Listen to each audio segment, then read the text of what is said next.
Okay, so today we will be doing a presentation on my congressional representation, both on the federal level and at the state level for California.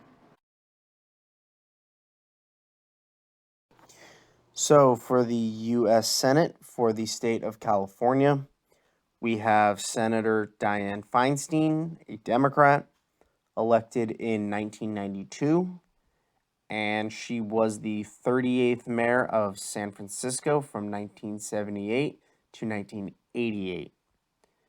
While she was mayor of San Francisco, she did make a huge blunder in releasing a lot of information that was pertinent to the Night Stalker case in the 1980s during their investigation of the murder that had happened in San Francisco.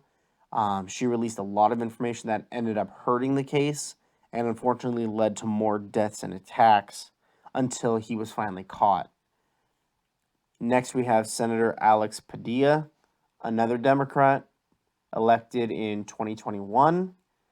Before that, he was the 32nd Secretary of State for California from 2015 to 2021 under Governor Gavin Newsom.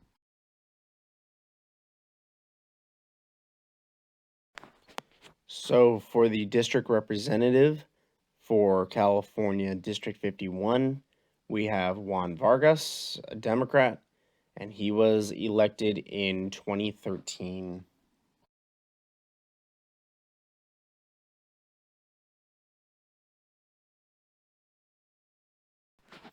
So for California State Senate, our senator for District 40 is Ben Hueso, a Democrat, and he was elected in 2013, although he was arrested for a DUI in Sacramento in 2014.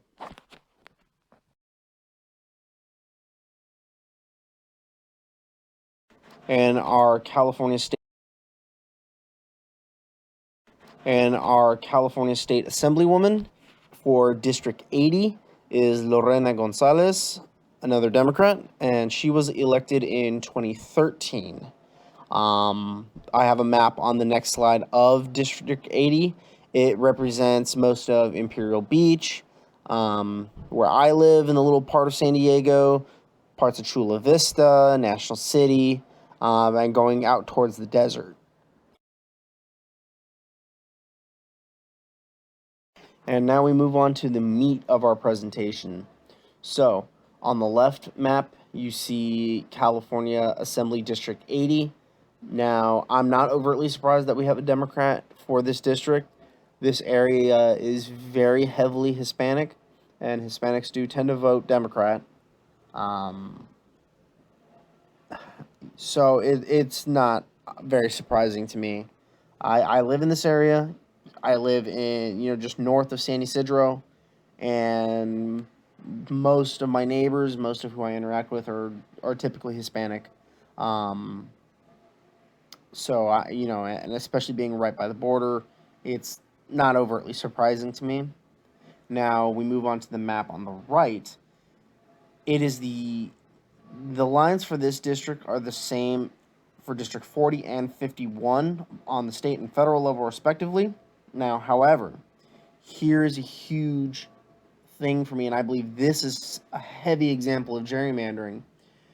The big blocky area that borders Mexicali and Arizona, going all the way up to the Salton Sea and the Anza Borrego Desert, which, like I said, kind of looks like a block, that is a very conservative area. It is, how do I put it? I guess I would say that's Trump's California. I go camping out there all the time. I go shooting. People there believe in guns, God, and grit. It's in California. That's about as conservative as you can get. However, the Panhandle that extends from it into San Diego is very Democrat, but that's where most of the people live. It's a heavy example of gerrymandering.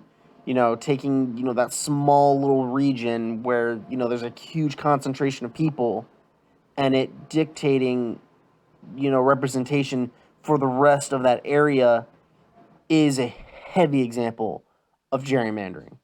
And I would just say that that is the perfect example of gerrymandering, and representatives and senators choosing their constituents rather than constituents choosing their representatives, and that is a huge problem.